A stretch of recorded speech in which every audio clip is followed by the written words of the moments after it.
Ayubowan, Manapun. Thank you for being here. It's a tremendous honor and a great pleasure to be here today. Thank you, Mr. Minister, for your very kind introduction. To be at this respected institute, named in the honor of the late and great Lakshman Kadigamar, and an institute dedicated to the study of Sri Lanka's strategic interests, is the right place to be today to talk to all of you about the partnership between the United States and Sri Lanka. Few understood the strategic interests of Sri Lanka better than Minister Kadigamar, who was an accomplished international civil servant and an unparalleled expert on foreign affairs, appointed 3 times as foreign minister. It has been nearly 10 years since his assassination, but his vision of a united, inclusive, and peaceful Sri Lanka is becoming more real day by day. Minister Kadigamar knew it would not be easy. In his own words, he said, "It is not a question of pulling a rabbit out of a hat. Peace is not going to be manufactured instantly. Peace is a long road and a hard process. But your nation's journey down that road is well underway. In January and again in August, the world witnessed your resolve to move beyond the acrimony of the past and towards a future that is inclusive, peaceful, just, democratic, and prosperous. Sri Lanka is an example of the power of citizens to reinvigorate their democracy, to retake control through the ballot box of their country's trajectory, and to set a course to a brighter future. We now look to Sri Lanka to also provide inspiration to others around the world to show them how justice and compassion can overcome a difficult past and help create a stable and prosperous future and strengthen a nation's security, prosperity, and prestige. The United States wants to see a strong Sri Lanka, one that is a leader in the international community, contributing to the global economy, promoting human rights, justice, and democracy abroad, and helping to uphold international law. With its entrepreneurial people, abundant resources, and strategic location, Sri Lanka is uniquely positioned to do so. Indeed, this beautiful building's history is itself a reflection of Sri Lanka's strategic position. Before being transferred to the Ministry of Foreign Affairs by the Sri Lankan Navy, it was owned by the British Board of Trade and then housed a branch of the Imperial Lighthouse Service. And the maritime importance of Sri Lanka, as you know, stretches far back into history. Ships from ancient Greece, Rome, Arabia, and China sailed through Sri Lankan waters and docked at its ports.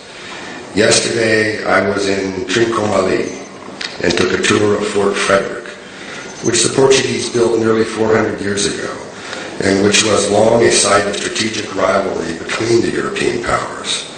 The Portuguese soon lost it to the Dutch, and it then changed hands with the French several times before the British captured it in 1795, fortifying and defending it through 2 world wars until 1948, the year that Sri Lanka gained independence. Trincomalee is still one of the world's finest natural deep-water ports, and its beautiful city has tremendous growth potential. I would add that I also visited the temple on the top of Fort Frederick, and I was struck by the power of faith and the resilience of faith, one that overcame years of conquest and subjugation and showed the ability of the Sri Lankan people through its faithfulness. What an example, I believe. Let me put it this way. It was humbling for me to be in such a place and recognize that a commitment to a faith was at the end of the day able to overcome so many years of conflict. While I was in Trincomalee, I also toured an ice factory that's partly funded by USAID and helped small-scale fishermen preserve their daily catch. But before it had factories to make ice, Sri Lanka had to import it, And believe it or not, it was in the early 1800s that an entrepreneur from Boston, Massachusetts, started shipping blocks of ice, cut from frozen New England ponds, all the way to Colombo. In fact, our countries have a long and fruitful history of commercial relations, going back centuries. As far back as 1789, whaling and merchant ships from the United States began to visit Sri Lankan harbors. By the end of the 19th century, U.S.-Sri Lankan trade ties were thriving. We imported goods like pearls, graphite, and tea, and exported glassware, kerosene, and medicine.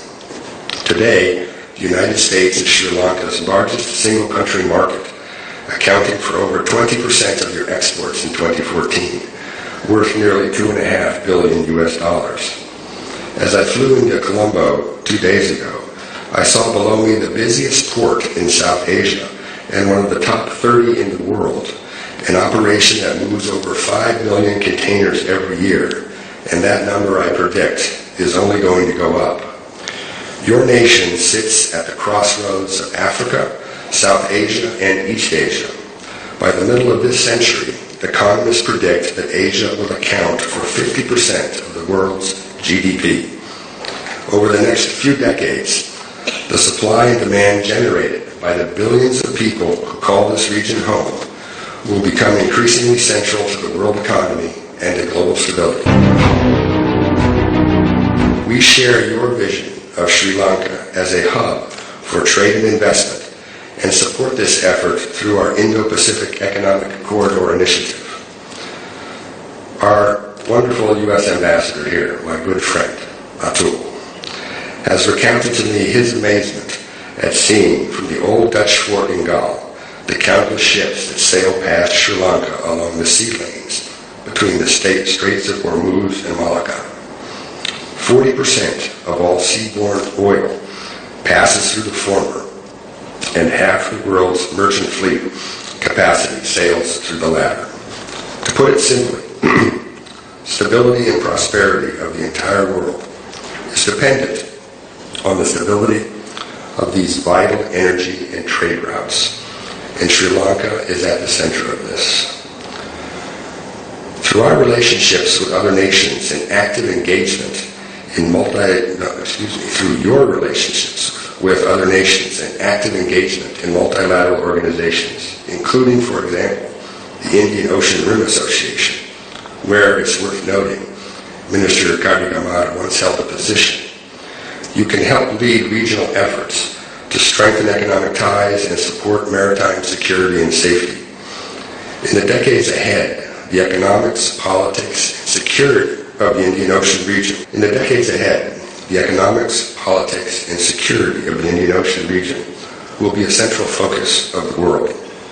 We are hopeful Sri Lanka will continue to contribute to the development of a regional consciousness, one that promotes the values of democratic governance and respect for human rights, freedom of navigation, sustainable development, and environmental stewardship. You have already accomplished much, ratifying the UN Protocol to combat human trafficking, as well as supporting civil society through your voice and vote at the UN, and importantly, agreeing to host next year's Asia-Pacific consultations for the Special Rapporteur of the UN Human Rights Commission. By these actions, you have demonstrated a commitment to improving human rights, not just within Sri Lanka, but throughout the world. Your military has also demonstrated regional leadership. You were one of the first nations to arrive in Nepal with critical relief supplies after its terrible earthquake this past April. Members of your engineering corps cleared several kilometers of roads, allowing for ambulances and relief materials to reach areas devastated by that disaster. The need for these efforts will only increase as your region grapples with the impact of climate change and an increase in extreme weather events. The United States looks forward to working with Sri Lanka to help strengthen our abilities to provide humanitarian assistance and respond to natural disasters. Your armed forces are also stepping up to contribute to global security challenges, sending peacekeepers to some of the world's toughest spots, including Lebanon, the Central African Republic, and South Sudan.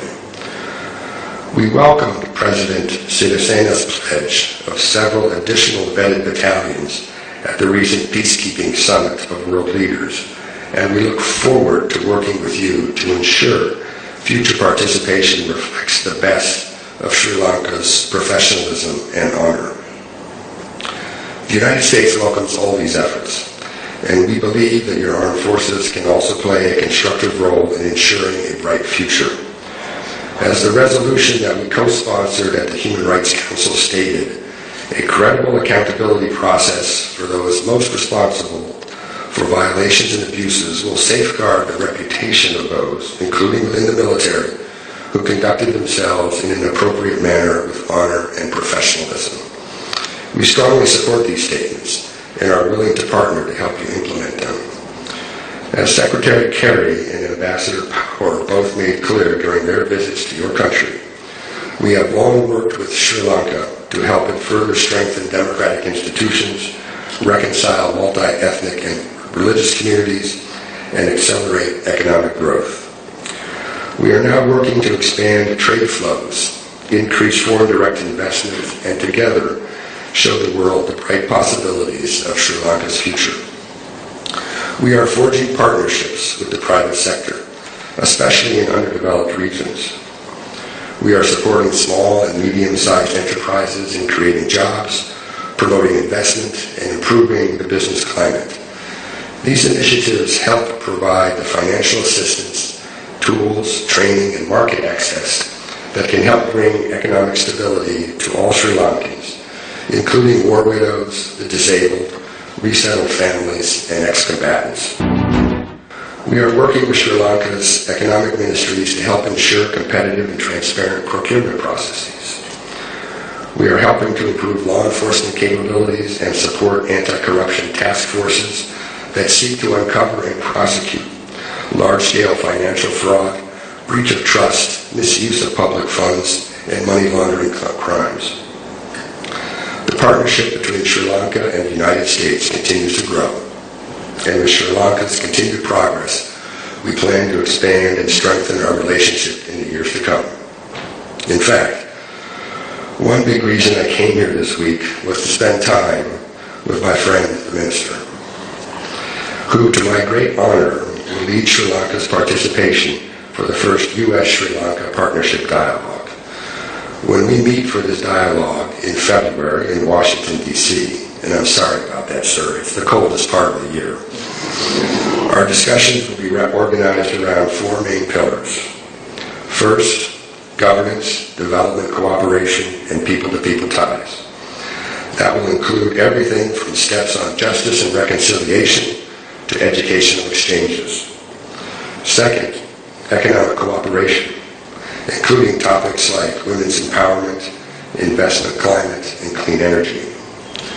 Third, security cooperation, in particular peacekeeping and security sector reform, to support Sri Lanka's military preparedness to address current and future challenges. And fourth, international and regional affairs, including efforts to combat climate change and ensure maritime security.